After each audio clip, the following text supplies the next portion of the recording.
Right? I think I've actually said that about you before, Key. I'm sure you someone said something like, Key's not for everybody. He's not for everybody. More and importantly, and the great thing about it is I'm not trying to be either. Yeah, by the way, neither was Bill Parcells, right? Like a lot of people aren't for everybody. No, I ain't for everyone, man. Can we start calling some games down in Miami? Can we petition for that? That's a good point. I think they've risen to that level. I think we should start doing the show from. You can call some games in Miami. I don't want to call games. Well, I think we should start doing the show live from Miami. From Miami, yeah, That's, makes sense. We should follow the series. The Boston, we're close enough in New York. We're close. We feel it close Same enough thing, proximity-wise. right? But Miami, we should be part of the culture. Yeah, and in fact, truly. if you need to stay in L.A., that's okay because we need coverage. We need coverage on the West Coast. L.A., Denver. But on the East Coast, we should also be covering not Boston so much because we're we're right close there. enough We're in New close York, enough, yeah. but Miami. There should be a presence there. I agree. Well, that's y'all. But number one, that's y'all fault for falling into the trap of there's no superstars on the team and there's only Jimmy Butler. They got Jimmy Butler's a superstar.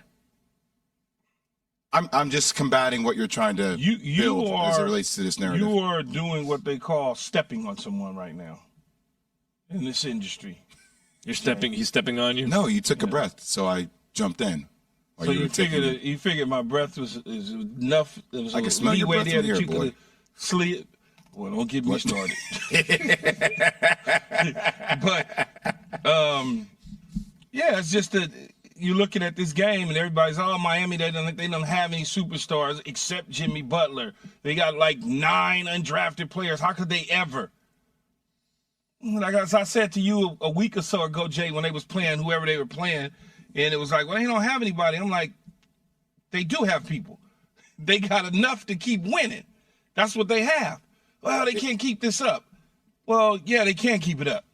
They can. I understand when we look at rosters and makeups of teams, we look at the draft and you say, well, there's no way all these guys was passed up. Well, I mean, Key, are you trying to pull this card on the American people right now? Are you trying to tell me that you just framed this whole conversation, the last minute little soliloquy you went on, that I need to see the tape of where you said that? Oh no, I'm not. No, are you telling that you picked Miami to get to this point? I never said I picked Miami to get to this point. I didn't pick anybody. Okay. All I said was that you got to be careful because sometimes the guys at the bottom rise to the top. You got to be careful when you start looking at rosters and thinking people can't play because of where they were drafted or this, that, and the other. They can't beat a team that's loaded, and they just keep doing it. That's all I said. I'm not picking a team. I only got one horse, and that's the Lakers.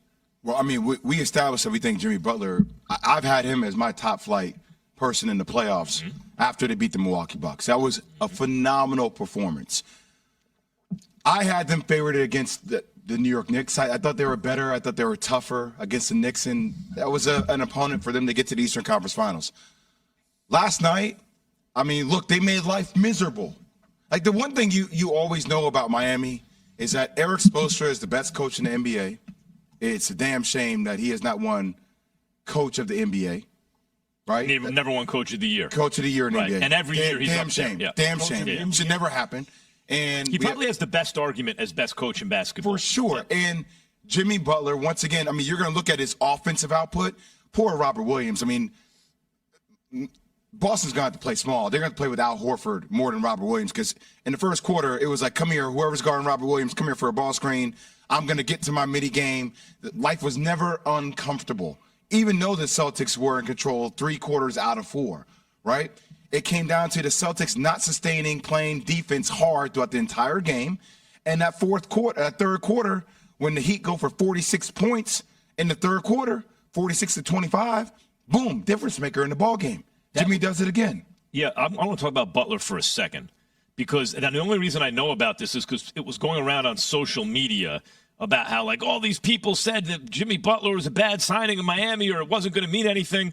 And when I looked, and they included me in the list, and when I looked at the segment, and actually Stephen A. was arguing at the time on First Take the thing that people were mad at. And in fact, the position I took at the time, I only know this because I watched this like a day ago or 2 days ago, is that Jimmy Butler will be a significant figure in the history of the Miami Heat because he's the kind of guy who gets you farther than you ought to go, right? He's a Pat Riley kind of player. I'm sure when he met with Pat Riley, they were speaking each other's language in terms of effort and work and the desire to win all the time.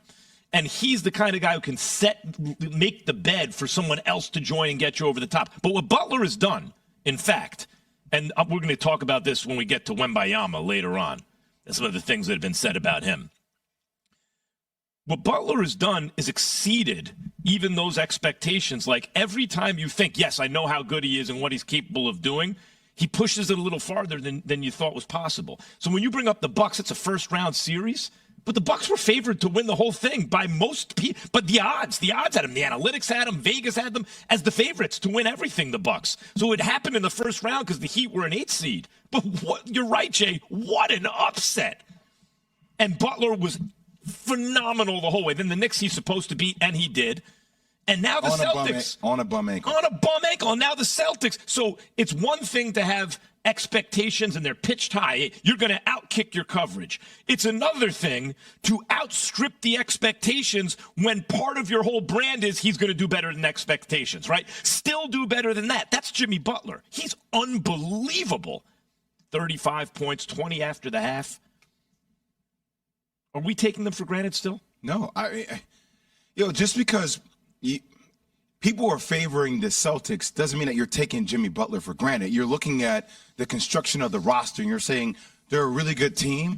Like, when does talent prevail, right? Inevitably, when does talent prevail? And maybe it doesn't.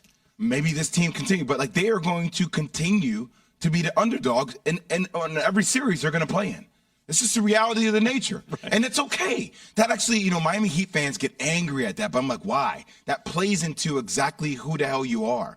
That gives you the ammunition, Key, and the motivation that this team needs that they feed off of to keep winning. You want to continue to be the underdogs. You want to continue to be overlooked. That plays into how you keep beating teams. Jay. Yo. You stayed up last night, huh? Yeah. Okay. Why? Because I didn't know it was a reality of the nature. Nature of the reality. The reality of the nature. The reality of the nature. Who said it can't be the reality of the nature? Hey, man, I'm just saying. Who said it can't be? I'm just saying that you just brought back up what I said before of how people talked about the roster. And looking at what is the makeup of the roster and saying, hey, this team doesn't really have a chance because there's Jimmy Butler, then there's Bam, and then there's no hero. They don't have anything. And that conversation keeps coming up, but they keep winning. When is it going to get to a point where people just be like, well, they got a coach that can coach no matter what five is on the floor. That's essentially the way I look at it. And a real number one superstar type guy to go with it. When you got a coach that can coach, he's up against, just like the young lady said yesterday, Stacy. Or not, it wasn't Stacy, it was somebody, Amber. Amber said yesterday, you got a coach that's going to outcoach the next guy because the next guy is a puppy. Hey, kid. This guy's a full-grown Rottweiler, right? Other guy's just a little puppy. He's going to outsmart him. Key, there's a quote on the screen right now on ESPN2 from Chris Mannix, who will be joining the show at 8 a.m. Eastern. Jimmy Butler he's Chris Mannix from SI. He's the closest thing to Kobe Bryant playing today. Gets to his spots, gets to the free throw line, gets defenders out of position with ball fakes. Monster game and a monster postseason for Butler. Is he the closest thing to Kobe in the game right now? Because people a lot of times will look at Devin Booker because of the complete offense and footwork and everything, but then Jimmy Butler does it on the other end of the floor too, and he has this sense that he's imposing his will on the other team. Well, Kobe, as Kobe got older, the pump fakes became, more pump fakes. Yeah. More. Yeah.